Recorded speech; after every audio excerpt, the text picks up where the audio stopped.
Pai, receba a nossa gratidão por esse momento que é tão precioso na vida de um servo teu. Porque na proporcionalidade da obediência vem a recompensa. E nós demonstramos através deste ato que reconhecemos, Senhor, o teu sacrifício vivo na cruz do Calvário, derramando o seu sangue por nós, nos comprando, nos adquirindo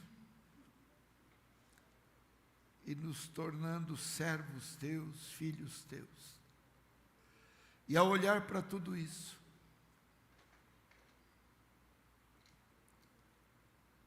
temos alegria na obediência de cumprir as tuas ordenanças. E eu quero pedir-te que nos ajude a vivê-las, para que não haja no meio do teu povo necessitado algum, mas todo lar aqui representado seja por ti próspero e abençoado. Abençoe esses valores, o emprego deles, o empregar deles. Dê sabedoria, Senhor, para que a tua igreja se mantenha viva e aberta para o conquistar das almas.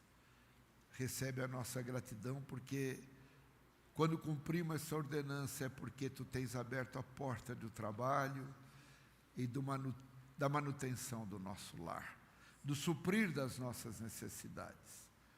Recebe, pois, a nossa gratidão, em nome de Jesus Cristo. Amém, Pai. Amém, amém. Paz do Senhor.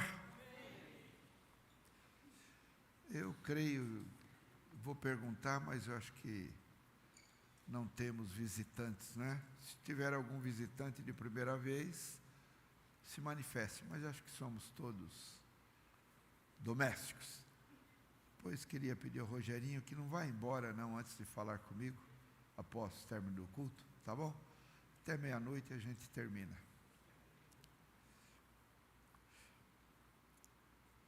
Hoje tem cantina? Ué, cantina hoje é pastel? Hoje? Não tem ninguém aí para responder para nós? Ah, tá aí. O telão. A gente tem pastel para comer hoje, né? Então, vamos comer pastel. Então, cantina hoje. Agora, domingo. Domingo nós temos o almoço missionário, né, que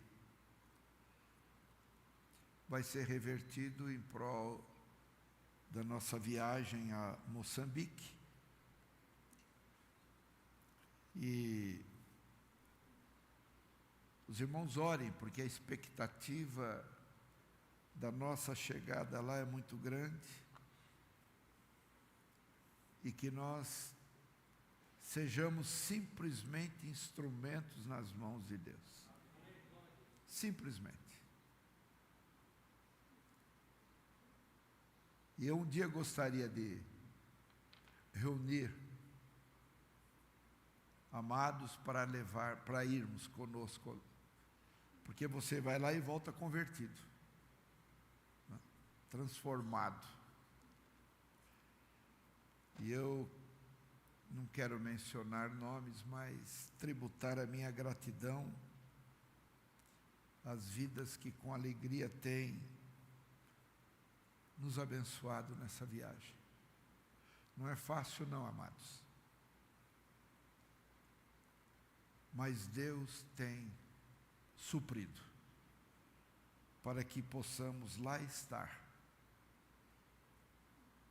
e realizar aquilo para o qual Deus está nos levando até aquele país. Mas, amados, orem, porque não é fácil não. Eu já falei aí que vão ser aproximadamente 5.000 batizandos. 5.000 pessoas sendo batizadas, até quando ligam de lá, dizem, pastor, vai se preparando aí, né? Porque são muitas horas dentro daquele oceano Índico para batizar as vidas que vão passar por esse ato tão maravilhoso, né? Então, no domingo, eu também quero estar na escola dominical, não vou falar o que eu vou vir fazer, apesar de que acho que já falaram, senão assusta os alunos, né? Mas a gente vai ter uma sabatina. Então nós vamos ver quem vai para o céu e quem não vai, né? E hoje vamos orar aí pelo diácono Marco, diaconisa Ana Paula. 27 anos de casado? Aguentaram, hein? Bênção. Amém. Depois, ao final do culto, né, suba ao altar e vamos orar. Peço que você abra a tua Bíblia.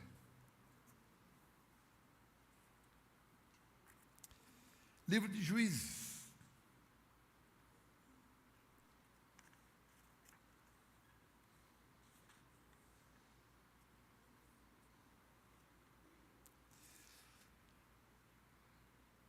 Nós vamos ler 2 versos e aí eu quero transmitir aos irmãos o porquê desta palavra.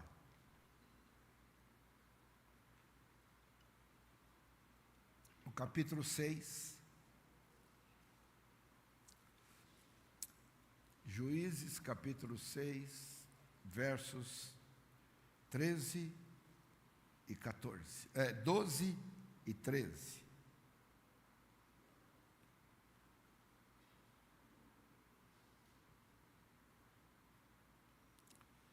Eu vou ler 12, 13 e o 14. Então, os amados, acompanhem. Já está ali. Então, o anjo do Senhor lhe apareceu e lhe disse: o Senhor é contigo, varão valoroso. Mas Gideão lhe respondeu: ai, Senhor meu, se o Senhor é conosco, por que tudo isso nos sobreveio? E o que é feito de todas as suas maravilhas, que nossos pais nos contaram, dizendo: não nos fez o Senhor subir do Egito?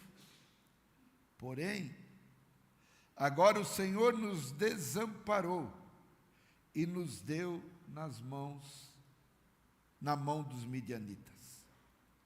Então o Senhor olhou para ele e disse: vai nesta tua força e livrarás a Israel da mão dos midianitas. Porventura, não te enviei eu? Senhor, fale conosco.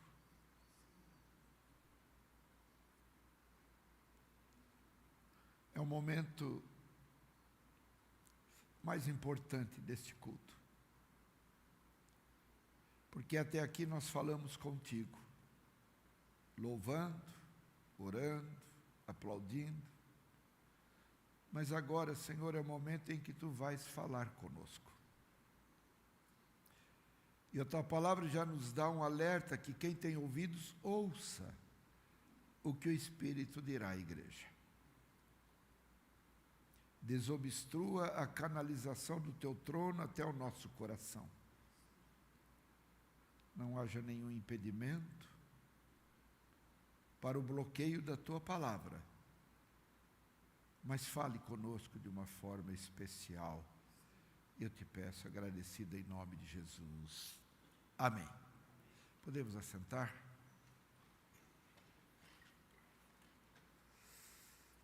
Meus irmãos, essa passagem nos remete a alguns acontecimentos que, na maioria das vezes, ou quase, podemos dizer, na totalidade das vezes, nós discordamos. E discordamos da forma de Deus agir. nós louvamos, temos alegria de estar na casa do Senhor, mas há certas formas de Deus agir que nos intriga, nos inquieta e nos conduz, muitas vezes, aos questionamentos com Deus. Eu quero dizer aos amados irmãos que Deus não é democrata. Deus não é democrático.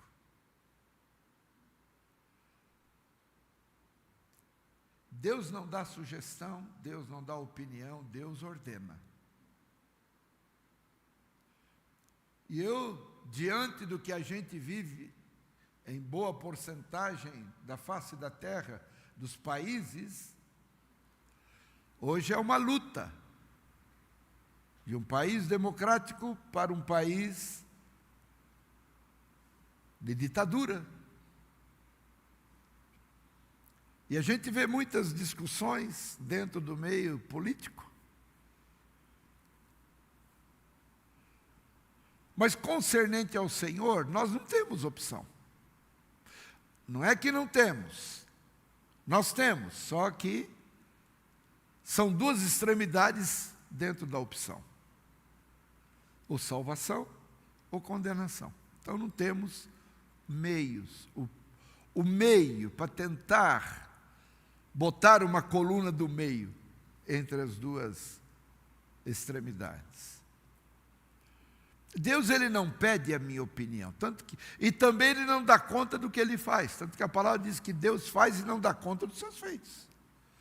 Nós muitas vezes queremos que Deus justifique o que ele faz na minha vida para mim. Olha, eu vou permitir isso, olha, eu vou fazer aquilo, olha, entenda isso, olha, compreenda isso, não me leve a mal.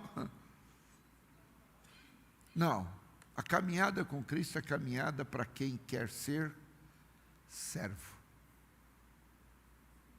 Servo não questiona o seu Senhor. Servo vive debaixo de uma submissão. E este capítulo 6 do livro de Juízes nos traz a uma posição diante do Senhor de questionamentos. Está aqui um homem chamado Gideão,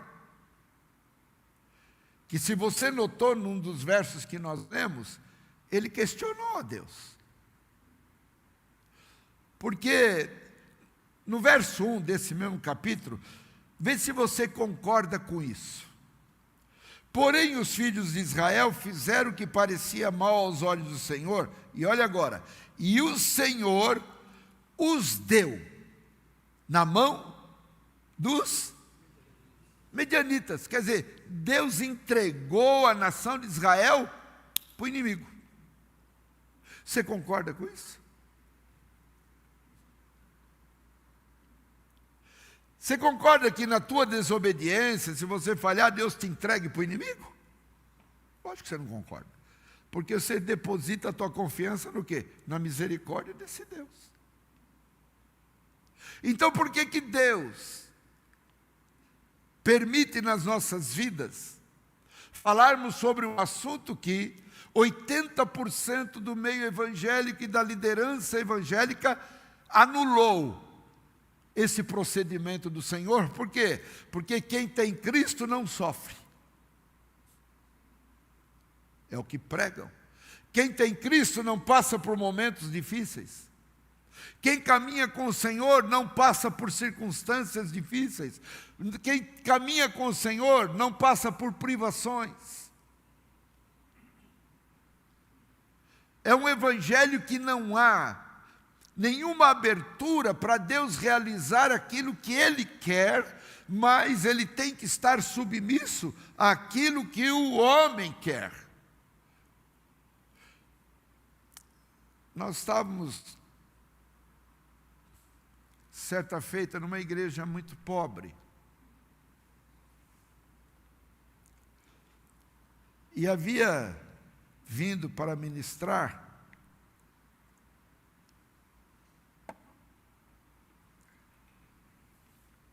pastor adepto da prosperidade. Povo muito humilde. E aquele pastor pregou contra a pobreza. Que Deus é rico e nós temos que ser ricos. Que se estamos na pobreza, que a mão de Deus não está sobre nós. Meus irmãos, eu só não subi o púlpito e não peguei ele pela goela porque ia causar escândalo. Onde já se viu? E essa ramificação de evangelho tem tomado conta de muitos lugares, de vidas, que quando ouve uma palavra dessa diz: eu estou em pecado, por isso que eu não prospero. E a palavra diz que o Filho do Homem não tinha onde reclinar a sua cabeça, ainda que as raposas tinham os seus covis, os seus lugares, as suas habitações, mas o Filho do Homem não tinha onde descansar. Sendo Filho de Deus, sendo o dono do ouro e da prata. Por quê? Sendo médico dos médicos, advogado dos advogados, por que permite eu passar por situações difíceis? Nós vemos aqui que Deus entrega o seu povo nas mãos do inimigo com uma finalidade: trazer o seu povo de volta para Ele. Deus não tem prazer no nosso sofrimento. E dentro desse capítulo 6, a parte primeira desse capítulo mostra que os israelitas preparavam todo o seu terreno de plantio, tendo, como tem até hoje, a melhor tecnologia do mundo. Desde os primórdios, já era um povo que, diante de circunstâncias, impedimentos, sabiam como plantar. E quando o terreno estava pronto, semeavam sementes especiais. E toda aquela terra produzia. Quando chegava o momento da colheita, o inimigo vinha e roubava todo o plantio do povo de Deus e não deixavam nada, nem no plantio, nem na agricultura, nem na área dos animais, levavam tudo. E a nação de Israel estava morrendo na pobreza, na escassez de tudo. E era todo ano que eles plantavam. Os midianitas, amonitas e tantos outros já ficavam na expectativa o quê? Da colheita do plantio, e vinham e tomavam tudo e levavam embora. E a nação de Israel não tinha o que comer.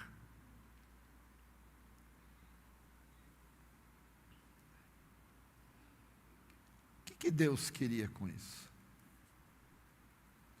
Por que Deus nos priva de certas coisas? Por que muitas vezes Deus dá tanto e depois Ele tira? Será que Deus não entende o que é ser um pai? Então hoje se questiona o que Gideão questionou. Olha que impressionante, quando o Senhor vem, e eu vou dizer uma coisa para meus irmãos: os momentos em que eu mais recebi promessa de Deus é quando eu vivia no pior momento da minha existência. Porque você tomar posse de uma promessa no momento que você não tem nada, é só para quem é louco. Deus te dá uma promessa de riqueza quando você deve para todo mundo. Dá para tomar posse? Quem faz isso é um ser celestial.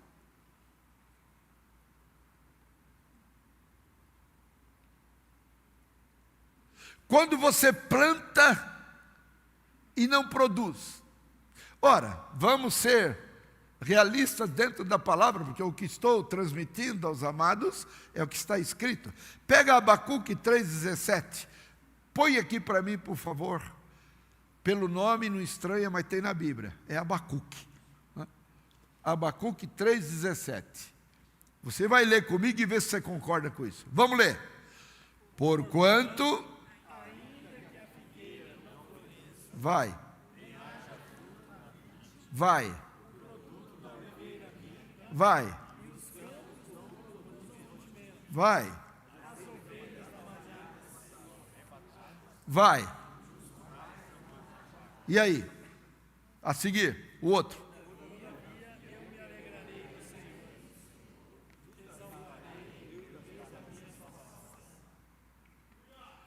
Que momento que você vai se alegrar no Senhor e exultar no Deus da tua salvação? Volta ao 17. No momento que a figueira não, quer dizer, não vai ter figo, não vai produzir. Que mais? Não haja fruto não vai ter uvas. Não vai ter. Que mais? Não vai ter azeitonas.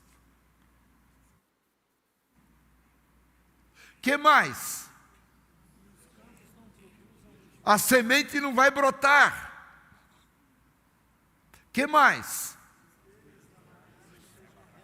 O pouco de ovelhas que tem, roubam. Que mais? Não há gado. Nada floresce, nada produz. O pouco que produz é roubado. Agora, diga para mim, com sinceridade e coração, não sendo mentiroso, todavia, eu vou me alegrar no Senhor e exultar no Deus da minha salvação? Você precisa ser muito convertido.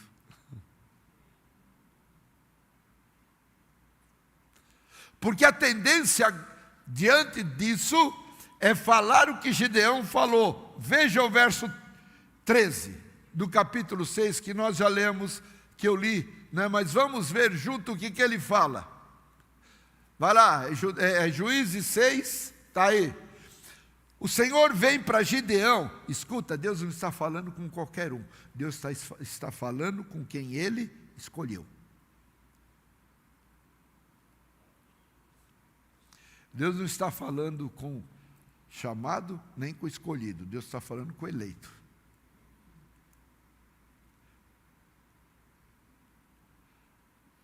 O que Deus está dizendo para ele? Salve, né, o verso anterior, varão valoroso. Você fez tudo, plantou, tua ovelha, plantou o terreno, não produziu, tua ovelha foi roubada, o gado então nem veio, a figueira não produziu fruto, a vide não produziu fruto, a oliveira não produziu fruto, nada produziu, nada. Aí o Senhor vem falar para o Senhor, varão valoroso. E você vai falar, Senhor, obrigado. O que Gideão falou? Mas Gideão lhe respondeu. O que ele respondeu? Primeiro ele respondeu o quê? A primeira frase? Ai, o quê? Ai, Senhor meu. Ele não está falando com qualquer um. O Senhor dele disse, varão valoroso. E ele agora está dizendo o quê? Primeiro eu vou respeitar a tua autoridade. Ai, Senhor meu. Aí ele começa. Vamos. Se o Senhor, o quê? É conosco, o que ele fala? Por que tudo isso nos sobreveio? O Senhor não é Senhor nosso, nós não somos povo seu. Tu não nos destes promessa, tu não nos escolhestes. Agora, por que tudo isso sobreveio? Irmãos, a pandemia ceifou muitas vidas, não por morte, por cansaço, falta de esperança e incredulidade. A fé sumiu.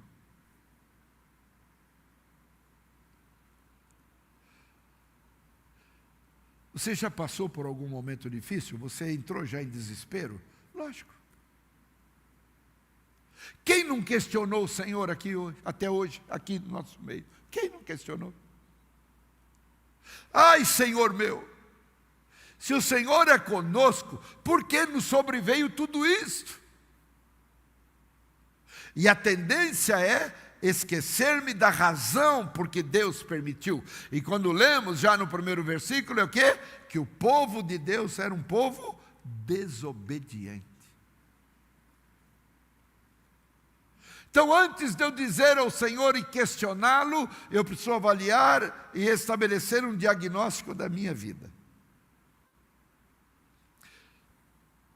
Senhor, mostra para mim aonde eu errei para que tudo isso tenha sobrevivido sobre a minha vida. Mas não é isso que ele fala. Ai, Senhor meu, por que tudo isso nos sobreveio? Mas ele não para aí. O que ele fala mais? E o que é feito de todas as suas maravilhas que os nossos pais, o quê? Nos contaram. Do que eles contaram? O quê?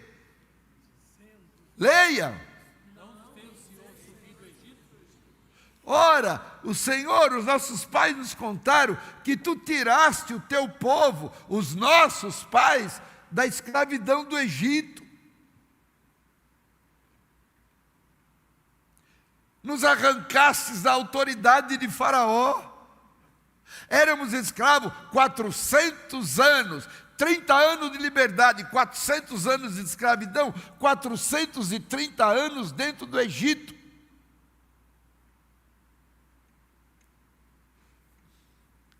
E há um detalhe nisso.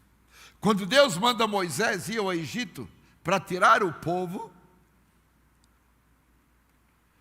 Moisés pergunta para o Senhor: Senhor, mas o que eu vou falar para o teu povo? Moisés estava 40 anos fora do Egito, fugindo porque havia matado um egípcio e Faraó queria matá-lo, porque há uma linha tênue entre o amor e o ódio.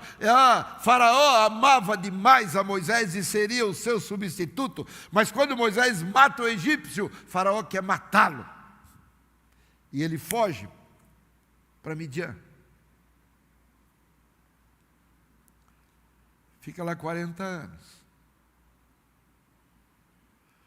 E agora ele recebe uma ordenança do Senhor, assim como Gideão, varão valoroso. O Senhor disse para Moisés: volta para o Egito, porque tu livrarás o meu povo da escravidão.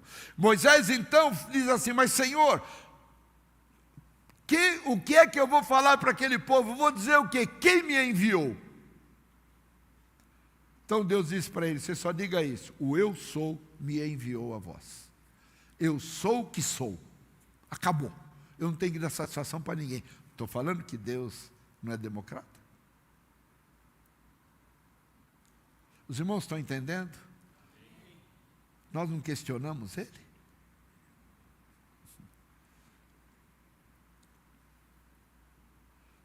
Gideão então diz assim: ué, cadê aquelas maravilhas? Onde estão? Que o Senhor falou aos nossos pais. E diz o quê? Que o Senhor nos fez subir do Egito, porém agora.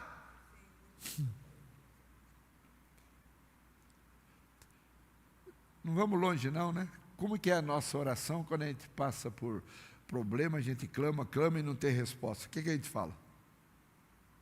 Senhor, tu esquecesses de mim. Tu me abandonaste. Aonde eu errei para que tu pudesse virar as tuas costas para mim? O que eu fiz para te magoar tanto? Perdoa-me pela minha multidão de pecados. Mas eu não posso, não é justo eu sofrer sendo um servo teu. Isso não é o papel de um Deus que se diz Pai. Me entregar na mão do inimigo. Então, o que eu estou trazendo para meus irmãos é que essa postura de Gideão é a nossa. É a nossa. Leia o livro de Jó e você vai ver Jó sendo criticado pelos seus amigos. Por quê? Porque Jó questionou o Senhor. Você imagine um homem em que Deus tinha tanto prazer nele que o diabo comparecendo diante de Deus e o Senhor perguntando para o diabo: de onde vens? Eu venho de rodear a terra e passear por ela. Aí o Senhor, com o coração cheio de alegria, disse: viste o meu servo Jó. Não precisa mais nada para o diabo ficar furioso. Só do Senhor te chamar de servo. Ora, o que a palavra diz? Não vos chamarei mais servos, mas amigos. Ora, Jó era amigo de Deus. E Deus contou isso para o inimigo. Viste o meu servo Jó? Varão temente, submisso, obediente.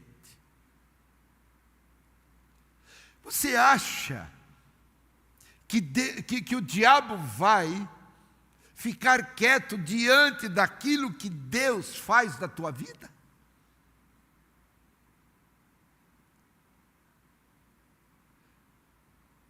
Você acha que quando Deus te entrega algo de bênção, de alegria, o inimigo faz isso?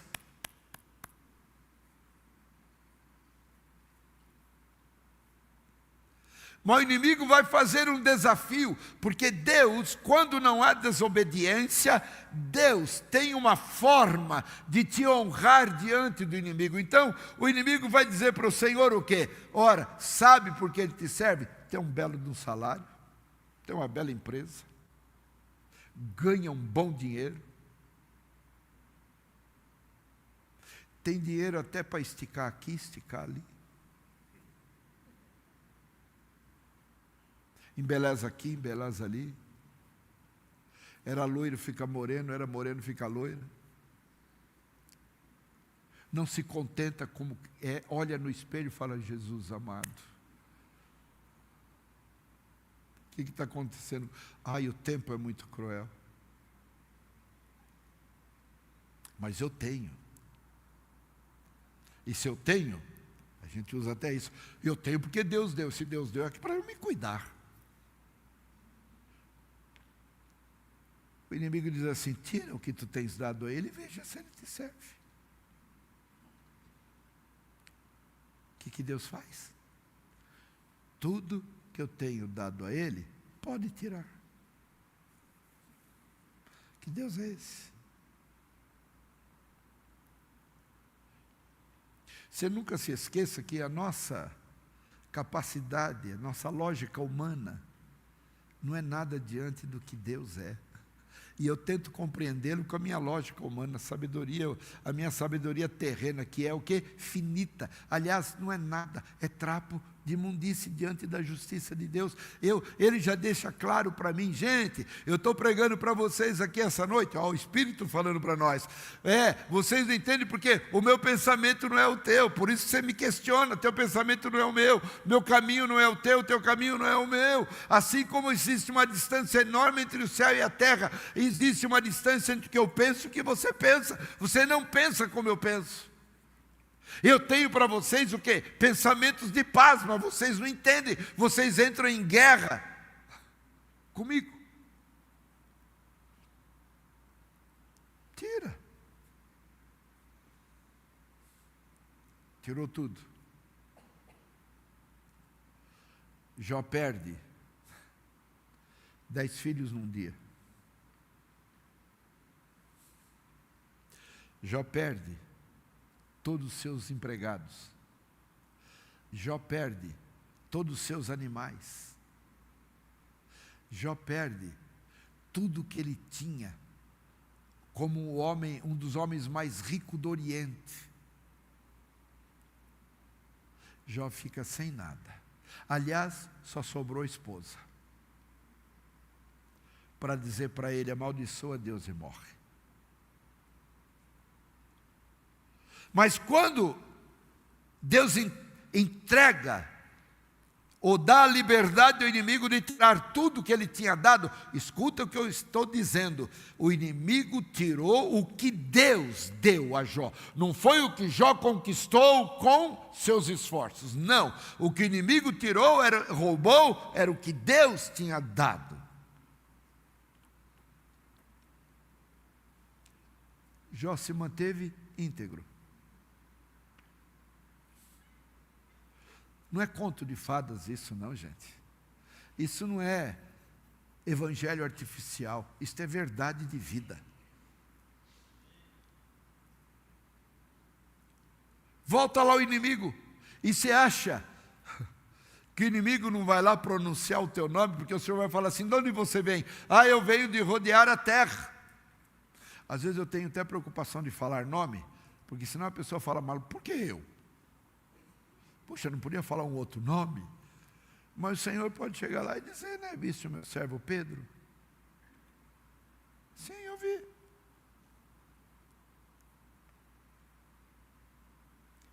Ele ainda te serve. Agora eu vou, né? O Pedro, o Edson, o Marcelo, o Luiz Cláudio, o Wagner, o Sérgio. Né? Deixa eu pôr umas mulheres aí também, né? Não é assim, irmã Helenice? Deixa eu botar umas mulheres aí no meio, uma Silvia, Helena. Né? Vou falar, né, irmã Cláudia? Então, tire a saúde deles. E você verá se ele continua sendo fiel. Jó começou a apodrecer.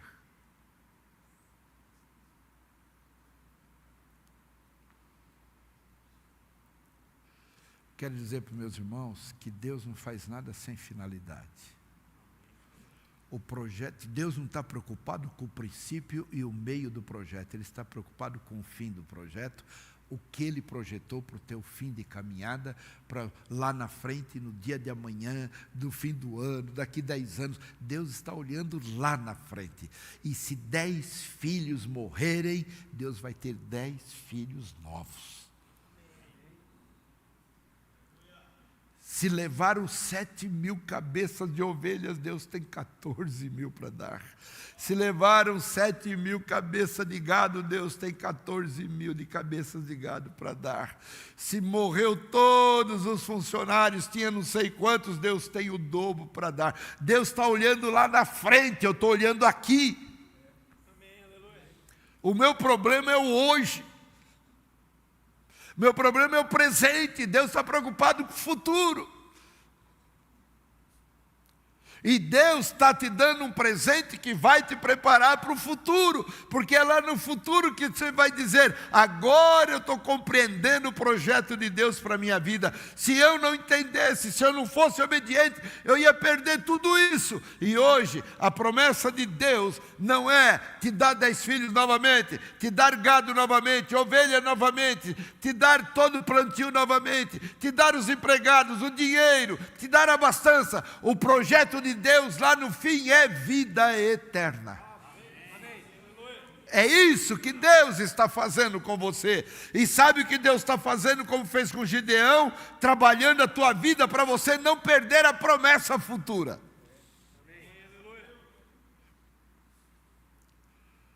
Mas nós estamos olhando aqui hoje dizendo: cadê as suas promessas? Eu sou varão valoroso, mas cadê o teu carinho por mim?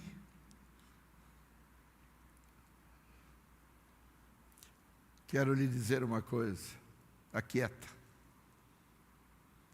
Aquieta o teu coração.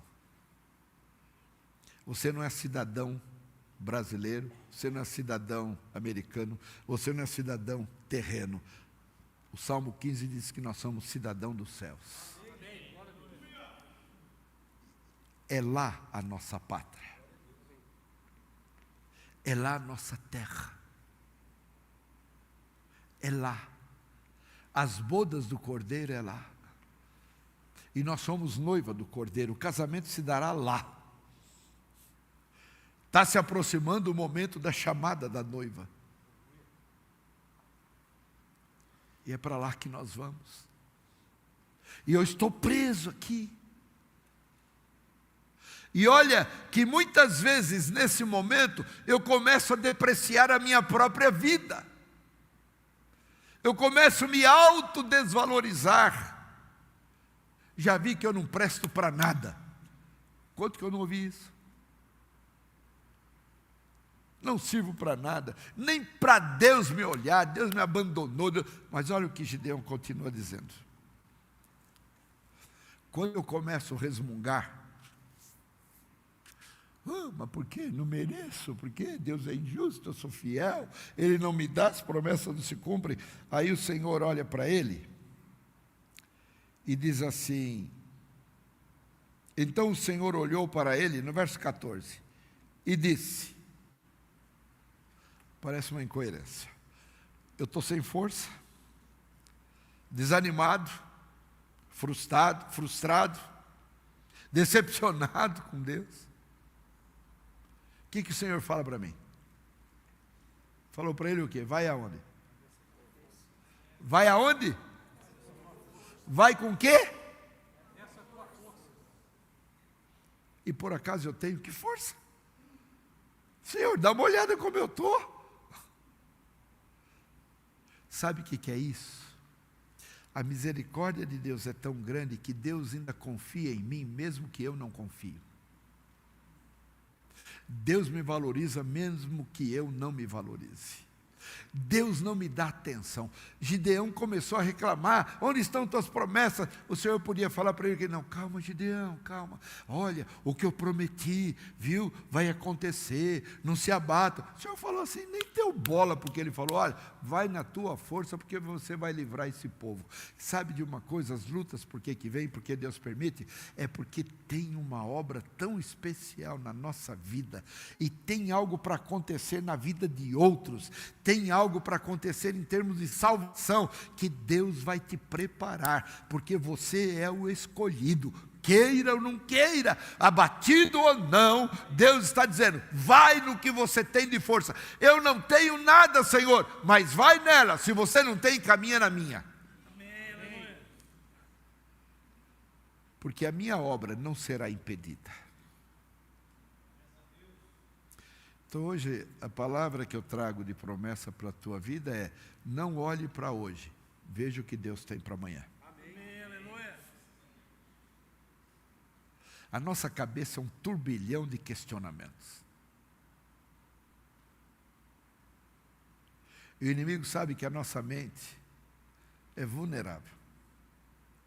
Por isso que a palavra diz que nós temos um escudo na testa, uma coroa de glória e um escudo na testa. E a palavra diz que a palavra de Deus será colocada por testeira entre os nossos olhos. É aqui, ó, aqui. Sabe para quê? Para proteger o que está aqui dentro. Porque o que está aqui dentro não é o que o Senhor pensa. Então o Senhor tem que pôr a palavra aqui, ela entrar, você compreender, e depois ela vai para o coração, escrita, para você não errar, para você não ficar questionando o Senhor. Irmãos, na segunda-feira aqui teve o culto dos homens, e eu disse aqui para os irmãos, 31 anos, eu vou dizer uma coisa para vocês, todos olham para o pastor Wagner e dizem assim, eu queria ter a vida que esse homem tem. Eu vou dizer uma coisa, nunca chorei tanto na minha vida.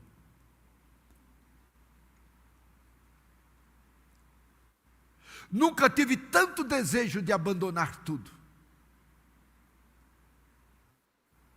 Nunca eu tive tanta vontade de ir embora. Nunca eu tive tanta decepção. Nunca fui tão traído. Nunca foram tantos embora. Nunca tive tantas propostas para ter uma vida de regalia fora do país. Nunca. Mas tinha uma promessa na minha vida. Eu tenho nessa cidade um grande povo. E eu te trouxe porque eu preciso conquistar esse grande povo e vou fazê-lo através da tua vida. Chora, suplique, clame. Mas você vai chegar aonde eu quero e eu vou realizar o meu projeto através da tua vida que eu determinei. Não esperneie. Então, eu posso dizer, 31 anos, que Deus não me deixou olhar para o presente da minha vida desde o início. Eu tinha que olhar que o Senhor dizia, eu tenho um grande povo naquela cidade.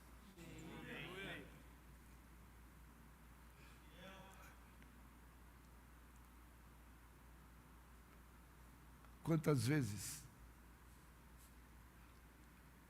eu não fui abastecido por ajudas, cestas básicas. Mas nós dizíamos ao povo, se vocês querem ir embora, podem ir. Eu vou permanecer na promessa do Senhor. Fazem 31 anos. Não tem um pastor dessa cidade do Vale do Paraíba que diga que esta igreja não é próspera. Não tem um.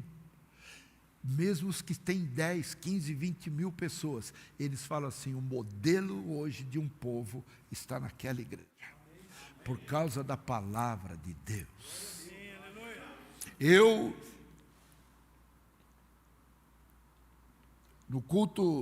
Num dos cultos, uma jovem senhora ainda, começando a frequentar a igreja, eu estava na porta e ela disse, pastor, eu queria marcar com o senhor para conversar, o senhor não me conhece, estou vindo para cá, mas eu quero dizer, eu estou muito feliz, porque a palavra desse lugar tem transformado a minha vida. Eu falei para ela, muito obrigado por você não ter dito que eu estou nesse lugar, porque o pastor é simpático, o pastor é humilde, o pastor é atencioso, o pastor é carinhoso, eu não sou nada disso, mas porque você falou que a palavra de Deus tem feito tudo, eu estou recompensado. É a palavra. É a palavra. Então, trago para os irmãos, eu ia falar muita coisa. Eu só vou deixar, eu não vou explicar, mas eu separei 4 perguntas que Gideão poderia fazer para o Senhor. Primeira pergunta: Deus se preocupa mesmo comigo? Para deixar e entregar tudo na mão do inimigo? Será que Deus se preocupa comigo? Nós não respondemos quando a gente ora e diz assim, Deus esqueceu de mim. Se ele esqueceu é porque não se preocupa. Eu já estou respondendo. Deus se preocupa. Segunda pergunta: Deus sabe mesmo o que Ele está fazendo comigo? Será que Deus tem consciência do que Ele está fazendo comigo? Eu choro, eu grito, eu lamento. Nenhuma resposta. Será que Deus sabe mesmo o que Ele está fazendo comigo? Terceira: Deus vai cuidar de mim verdadeiramente? Será que Ele tem essa pretensão de cuidar de mim? Diante de tudo que eu estou passando? E a última: Deus cumpre suas promessas na minha vida? Olha do jeito que eu estou. Deus cumpre. Eu só quero encerrar dizendo, Deus é fiel. Deus não é homem para se arrepender. Deus não é homem para mentir, nem filho de homem para se arrepender. Deus não falha. Isaías diz que não cai nenhuma palavra da boca de Deus por terra. Deus mantém suas promessas. Ele diz assim, eu não mudo, por isso vocês não são consumidos. Eu me mantenho.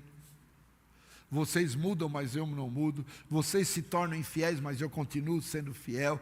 Então o que Deus está nos dizendo nessa noite? Continue confiando em mim, porque a minha visão é lá na frente para a tua vida. A tua é para hoje, mas a tua visão não é a minha. O que você pensa não é o que eu penso, o que você sonha não é o que eu sonho, o que você tem para o projeto não é o que eu tenho, enfim, tudo que você pensa, nada consegue te revelar o que eu tenho para você. Amém. Nada. Só que há um detalhe, esse tempo, Deus vai transformar você, desde que, porque hoje eu vejo vidas que dá a impressão de que Deus não fez nada. Independente dos anos de convertido, que se diz convertido. A boca, a língua é peçonha mortal. Não há uma palavra para o cansado, mas simplesmente uma palavra que cansa.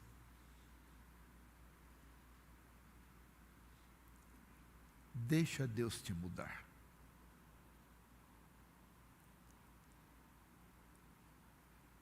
A última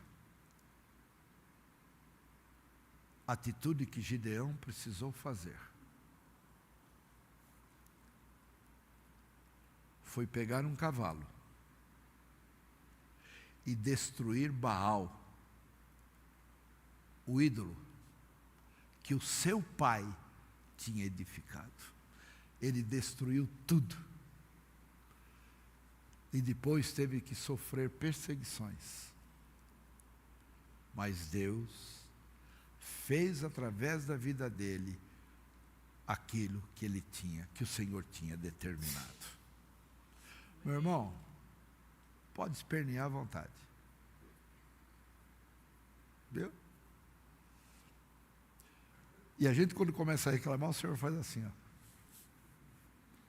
Eu tenho tanta coisa para fazer que eu não vou dar bola para esse ingrato.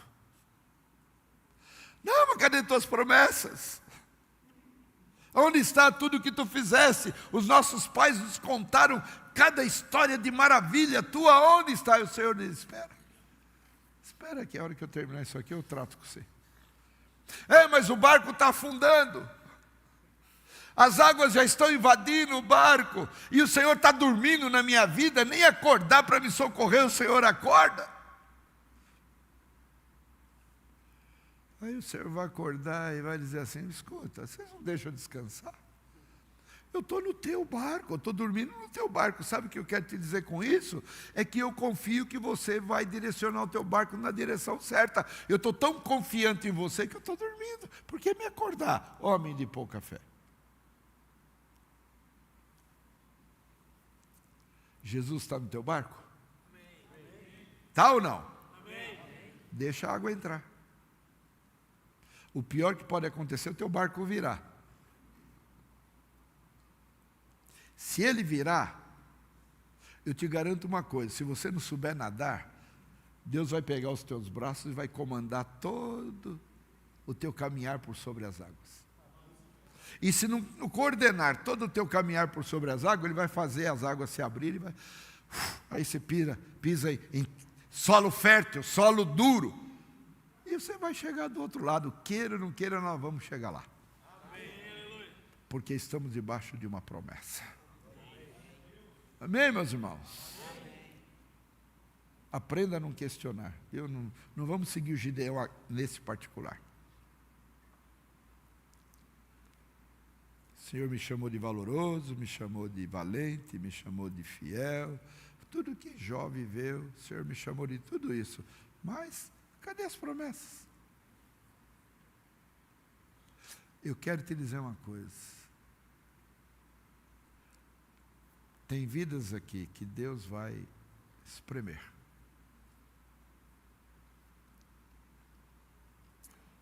Para aprender a enxergar aquilo que não enxerga.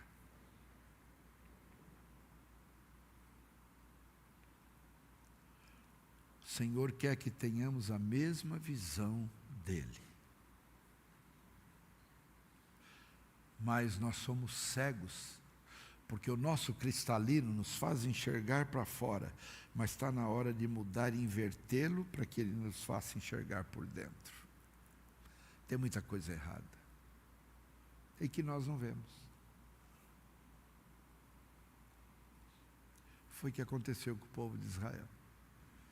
O inimigo veio, roubaram, levavam, a nação empobrecendo, dia a dia mais pobre, perdendo tudo, até o dia que eles se renderam, se dobraram e disseram: Senhor, quanta coisa precisa mudar dentro de mim. Vamos ficar em pé?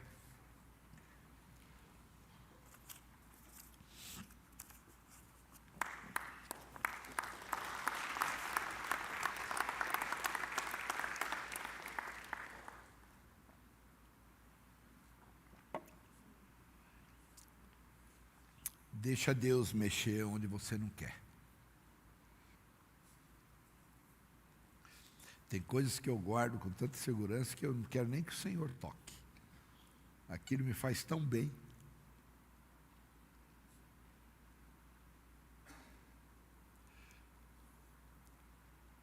Se Deus tem um projeto na tua vida, Ele vai usar o meio dele de trabalhar para você chegar no momento do hastear da bandeira.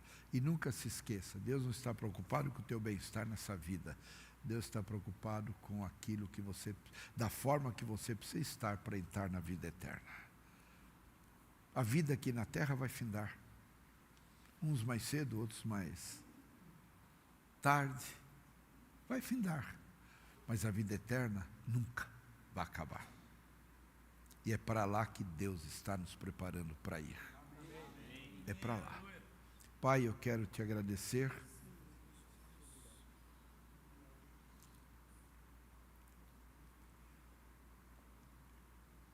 porque tu és um Pai. E a tua palavra nos diz: não desmaies quando pelo Senhor fores repreendido. Porque Deus não repreende bastardos, Deus só trabalha com filhos. E Ele corrige todo filho que Ele ama. Nos prepare, Senhor. Nos prepare para nunca nos firmarmos nas bênçãos do Senhor, mas no Senhor das bênçãos. Porque muitas vezes nós vibramos com aquilo que Tu nos presenteia e esquecemos-nos de Ti.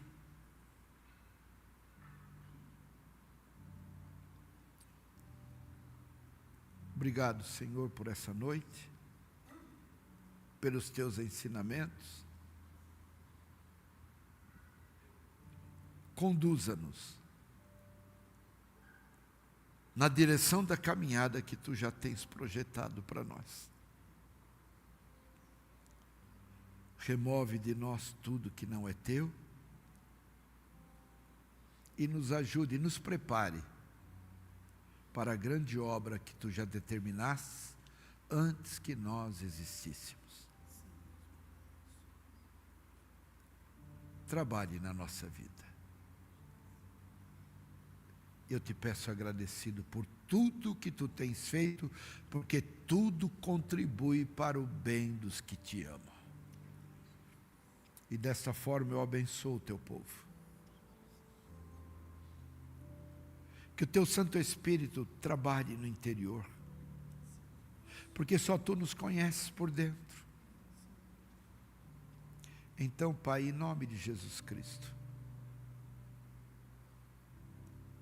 nos ajude a caminharmos dentro do plano, objetivo, projeto que Tu reservastes para cada um de nós. E que a nossa vida seja instrumento de alegria para o Teu coração. Eu abençoo todo o Teu povo, com toda sorte de bênçãos, debaixo da direção, do comando e da ordenança do dono das bênçãos. Em nome de Jesus, eu abençoo a cada um dos Teus servos, e com alegria no nosso coração de vermos que o teu projeto está vivo em cada um de nós. Com essa alegria nós dizemos amém. Amém, amados. Vamos louvar encerrando o culto dessa noite.